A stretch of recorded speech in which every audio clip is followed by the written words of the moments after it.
Hello, ചക്കക്കാലവും മാങ്ങാക്കാലവും ആയിക്കഴിഞ്ഞാൽ എല്ലാവരും BC ആയിരിക്കുമല്ലോ. വീട്ടിലുണ്ടെങ്കിലും ഇല്ലെങ്കിലും അടുത്ത വീട്ടിൽ നിന്നാണെങ്കിലും അടുത്ത ഫാമിലിയിൽ നിന്നാണെങ്കിലും ഒക്കെ നമുക്ക് ചക്കയും മാങ്ങയൊക്കെ ഒരുപാട് കിട്ടാറുണ്ട്. അങ്ങനെ നമ്മുടെ പറമ്പിൽ ഉണ്ടായ മാങ്ങയാണിത്. ഒരുപാട് മാങ്ങ ഉണ്ടായിട്ടുണ്ടായിരുന്നു.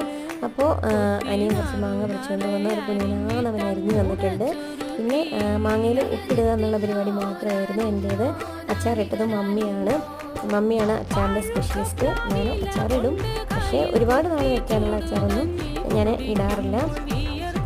അപ്പോൾ എല്ലാവരും ചക്കയും മാങ്ങയൊക്കെ തീരുന്നതിന് മുന്നേ ആയിട്ട് പലതരത്തിൽ നമുക്ക് പ്രിസർവ് ചെയ്യാൻ പറ്റും. ഉപ്പുമാങ്ങയായിട്ടും ഉണക്കി വെച്ചും അല്ലാതെ കടുക് മാങ്ങയായിട്ടും കെട്ടുമാങ്ങയായിട്ടും അങ്ങനെ ഒരുപാട് രീതിയിലുണ്ട്. ഇപ്പം യൂട്യൂബിലെല്ലാം അവൈലബിൾ ആണല്ലോ. അപ്പം പറ്റുന്ന രീതിയിലൊക്കെ മാങ്ങ സേവ് ചെയ്ത് വെക്കുക. ഓക്കെ, അപ്പോൾ അടുത്ത വീഡിയോയിൽ കാണാം. ബൈ.